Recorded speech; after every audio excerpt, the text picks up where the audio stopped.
vending machines in Singapore. Yeah. And my goodness, some of these are unreal. I know. I mean, I'm getting hungry just looking at the photos, right? The article appeared yesterday, Sunday Life, and I just want to know what inspired you to explore and write about, these specialty vending machines. So I'm not sure if you might have seen sometime earlier, a couple of weeks ago, my colleague Sherry, she actually wrote about durian vending machines. Yes, I saw that one, yes. Right, so that story went crazy, went viral, everyone was talking about it. And then subsequently in the weeks after, in the leading up to, yesterday, I had a lot of people messaging me about this new Siopan ATM. Yes.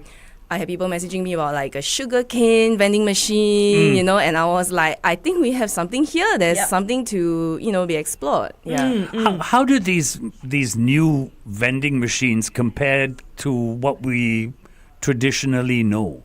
Is the quality any better? Is the customer experience any better? We're very used to your drinks machine, right? You just press something and then boom, the drinks comes out, right? Yeah, right. So we're used to that. But I think what is interesting for this new range of vending machines is that they pride themselves, right, on being very fresh, right? Mm-hmm. So it's no longer frozen meals, soggy, bread, pasta, that kind of stuff. They have the meals are the ones that we tried. The meals are chilled. So they are cooked pretty much on the spot. Okay. And then you also have coffee, so your Nanyang style kopi, brewed fresh from fresh coffee beans. Yeah, so it's pretty much equivalent to what you would get in any coffee shop, a cafe maybe even. Okay, that's really interesting. We're going to go on to Facebook Live, continue this conversation on Facebook. So if you're not there, go to our Facebook page. Join us there. We'll continue this conversation. Okay, I want to ask, does it taste good? Yeah. My concern with vending machine food, right, is that... It tastes awful. Yeah, I've had bad experiences with it. Yes, I know. Yeah, then how?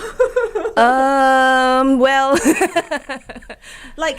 this particular one, InstaChef. Yes. It looks very legit, and also price point wise affordable, right? Yes. $4 to $8 for let's say pasta. Yes. Right. They've got fishball noodles. Yes. Yeah. So it tastes good. It tastes good. Okay. I was quite blown away. So the dish especially that blew me away the most was this. What they call a clay pot rice. Okay. And I'm like, that's a very bold statement. Yeah. To call it a clay pot rice very clearly. You could just call it, I don't know, some kind of a chicken rice or just spin it some other way, right? Yeah. But they very clearly called it a clay pot rice. And it actually had that crispy bottom. Really? Bottom. Yeah. Yeah. That was quite insane. Okay, because you can't have clay pot rice without the crispy bottom. Exactly. You have to have it. And then they had the packets of the dark soy sauce that you drizzle over, fried shallots. Those were packaged separately. Oh, so it doesn't sog out, you can, and honestly, I'm pretty sure if I replated it, really fancy and all, added maybe more garnish. Nobody would know it came from a machine. You wouldn't know. I'm pretty sure you wouldn't know. Wow. Okay, That's so they also something. have beef lasagna and Thai basil chicken with rice, black truffle pasta. Excuse me? Oh my gosh. And it comes in a nice little I like that carry bag they have. Yes. Yeah, so that I thought was very, very cool because it's not some... first they did it because they were very concerned that it's hot, right? So they didn't want you to touch it, scald yourself, burn yourself. So that's why they fashioned this very nice bag, and they even have at the side a place for you to recycle the bag. I'll tell you what was really interesting for me when I saw that bag. I've always seen vending machines as, okay, I need a quick fix. I'm going to go down, get it, come up, eat at my desk and go. When I saw that bag, I suddenly went, oh, hang on. I'm going home. I can get dinner and go home. Yeah. It suddenly became something I can take home. Yes. Yeah, and you can pre-order on the app, right? You can. Yeah, so you can whichever time that's convenient for you, order it ahead of time and then pick it up. Yes. And you can also add on dessert. They have some cheesecakes. Right. Drinks. Canned drinks, simple drinks, but still at the end of the day you have a full meal. That is. if you really wanted. Yeah. So when they set up these machines, you talk to business owners. What were the kinds of challenges they faced setting up these machines? Well, firstly, I think it's all about location, getting the right location. So as of now, I think most of them will go to what one of them called low-hanging fruit, Okay, yeah. which is basically places that you do really probably need a vending machine. So Right, say right. like your tertiary institutions, hospitals, quite a few of them, like the InstaChef one, the one that we went to for the shoot was at the One North. So that's okay, like, yeah. your science park. Yes. Basically, time-strapped people who are, hungry and they need food like now, right? Like really instantly. So that's one, yeah. But here's the thing, right? It is so competitive because you are fighting with the food delivery places. yeah. Because, I mean, why would I go to a vending machine when I can just have food fresh, Yeah. right, freshly made, or drinks like a bubble tea delivered to my doorstep? Yeah, well, it's just one more avenue, I guess, because Yeah. like people want stuff now, right? Like, Okay. Yeah, it's that instant lifestyle we have. Yes, yes. You know, the internet has taught us that everything is now. Yeah, I want it So, now. so when I've got food that comes now, as opposed to food that will come 12 minutes from now, Exactly, yes. I'll take now. Especially if I'm True. strapped for time. Yes. I'll take now. True. Yes. So, do you think that, vending machines might replace traditional food stalls? I think might be. I'm not sure. I don't think so. Yeah. Because I mean, at the end of the day, I do want to. People do want to go out to dine. People do want to get their, fresher food that maybe they see a hawker cooking or you know Yeah. like that will never be replaced. I mean, yeah, you still need that personal touch. Yeah.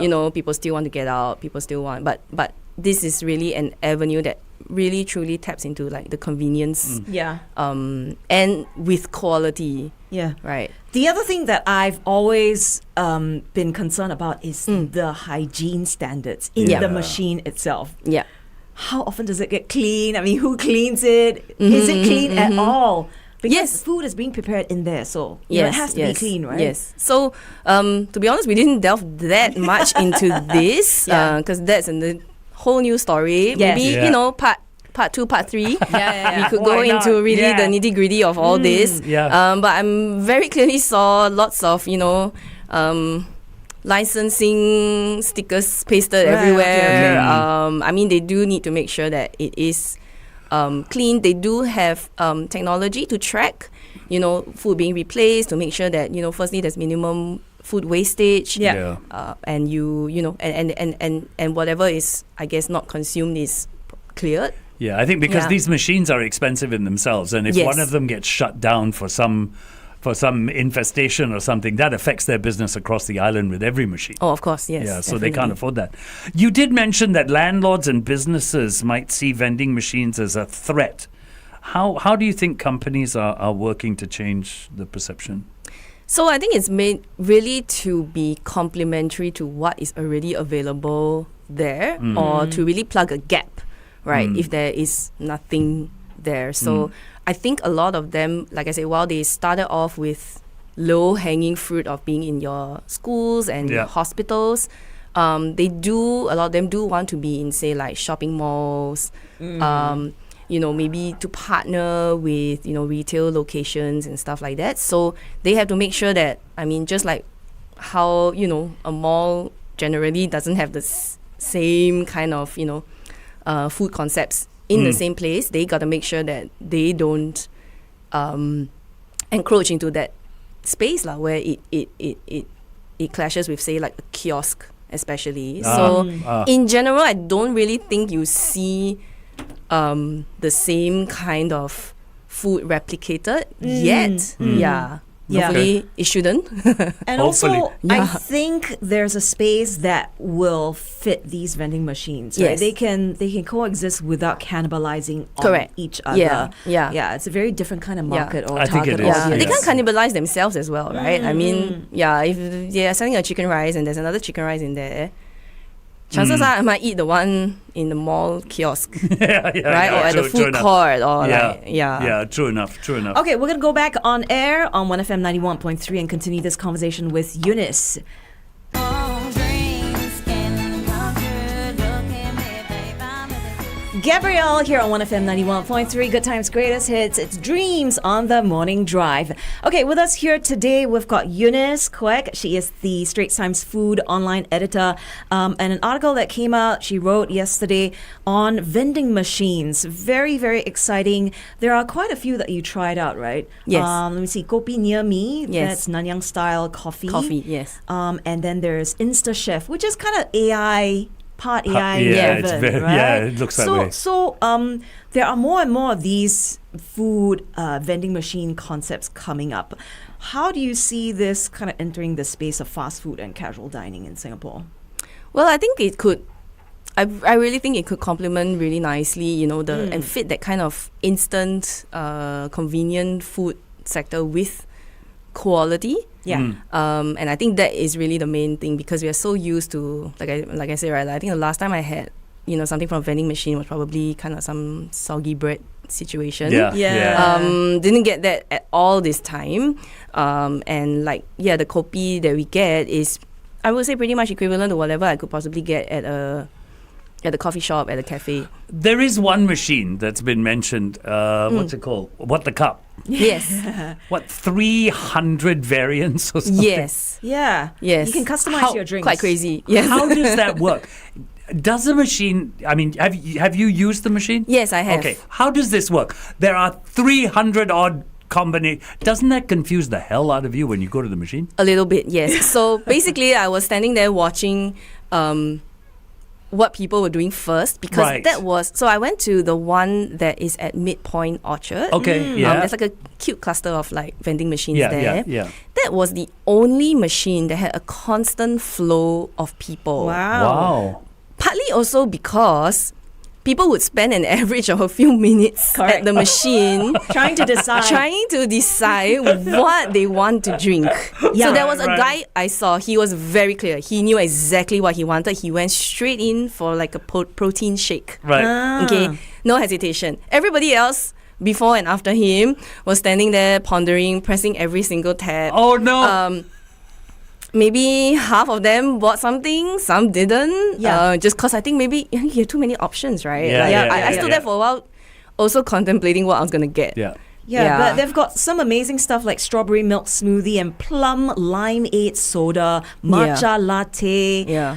Sugar level can be customized as well. I think that's a good thing. I do want to bring up something that we talked about on Facebook, just because we've got people on radio. When it comes to these machines, they are, I would imagine, replenished on a daily basis, yes? Yeah, more or less. Yes. So say I mean, like, coffee yeah. wouldn't need to be. Yeah. Because that, you mean, you can keep that for a couple of days because that's all powdered. Yes. But the food, No, they coffee would, is beans. Coffee is Oh, it's beans. beans. Fresh so this beans. kopi Yeah. near me Yeah. is Yeah, that's beans. Yeah. So you could keep that a little longer, but Yes. but the food is what, replenished every day. Yes. Yes. Or at least what they do is, so say like for InstaChef, they were Yeah. telling me that if maybe one machine, you know, sells out very quickly, they would then shift some of the other meals from another Other machine machine. over, just So- to make sure so that you don't overproduce. Right. So a slower machine, Yeah. that stuff gets shifted. Yeah. So that it pretty much Clever. all then finishes within the day. Clever. Yeah. Very okay, clever. so this is something else. The Chopin ATM. Yes. Right. This lady, she actually has a bakery of her own. She does. Like a brick and mortar store. Yes.